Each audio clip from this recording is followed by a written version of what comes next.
Old city area में SBCA की मुबैना गलती, हाजरा बिल्डिंग के मकीन, गैस, बिजली और छत से महरूम। कराची, खारादर की हाजरा बिल्डिंग को Sindh building control authority SBCA ने इसे नाकाबिले रिहाइश करार देकर नोटिस जारी कर दिया।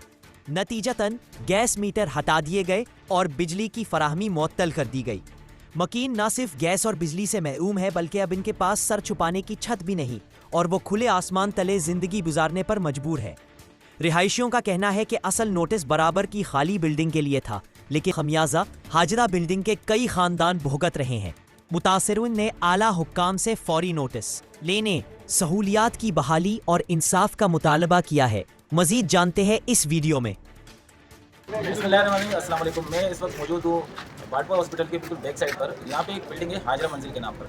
अच्छा जी, यहाँ पे एक मुतासरीन के साथ जो मैं इनके साथ खड़ा हूँ, ये यहाँ के रहिशी है, ये ओनर है इस बिल्डिंग के, मतलब इनके अपने ज़ाती है घर है। तो अब इनको आज इनके साथ हुआ ये है कि एक बिल्डिंग के मसले में जिसमें कोई रिहाइश नहीं है, यहाँ कोई ज़माने से मतलब कोई यहाँ पे रिहाइश नहीं है, और ये सिर्फ एक फ्लोर की है, ठीक है। और इसकी वजह से यहाँ पे नोटिस लगा कि ये खाली होगी। इसी वजह से ये जो 6 मंजिला बिल्डिंग है, इस पर भी यहाँ पे इन्होंने अर्जेंट का एक नोटिस लगा दिया SBCA ने, जिस पर डिप्टी कमिश्नर साहब के साइन है। अच्छा, मुतासरीन का ज़ाहिर है यही इशू है कि ये लोग कहाँ जाएंगे। अब इनकी एक शॉर्ट नोटिस पे ये सब कुछ तो हो गया। यहाँ पे गैस का मीटर भी निकाल के ले गए, इनकी लाइट भी जो है वो के इलेक्ट्रिक वालों ने वो डिस्कनेक्ट कर दी।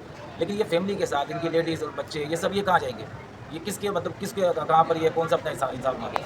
देखिए, बात ये है कि अगर आपने कोई कार्रवाई करनी होती है, किस बिहाफ में करनी होती है, ना इस बिल्डिंग का कोई स्ट्रक्चर इस तरह का है कि जो कमज़ोर नज़र आ रहा है, ना कोई यहाँ पे दरारें पड़ी हैं, ना अल्लाह ना करे कोई इसमें कोई ऐसी चीज़ है जो आपको किसी की जानी नुकसान का इसमें कोई अमल होता है।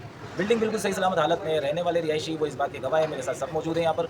और इनके साथ जो ये जुल्म ज़्यादती हो रही है ना, इसका ये नोटिस लेना चाहिए तमाम उन मुताल्लिका इदारों को जो कि अब ये पब्लिक इंटरेस्ट के लिए काम करते हैं। अब ये पब्लिक इंटरेस्ट ये है कि हम यहाँ पर इस वक्त मौजूद हैं और इनके मुतासिरीन के साथ हम इनके साथ मौजूद हैं, और इंशाल्लाह आखिरी हद तक रहेंगे। हम अपने बिलाल भाई जो हमारे MP है यहाँ के, उनसे भी रिक्वेस्ट करेंगे कि वो यहाँ पर आए और इन मुतासिरीन के साथ जितनी उनके साथ जो मदद हो सके, कानूनी कार्रवाई जो भी हो सके लीगल टीम के जरिए, वो इनके साथ उनका बिल्कुल भरपूर किस्म का ताउन करें। शुक्रिया।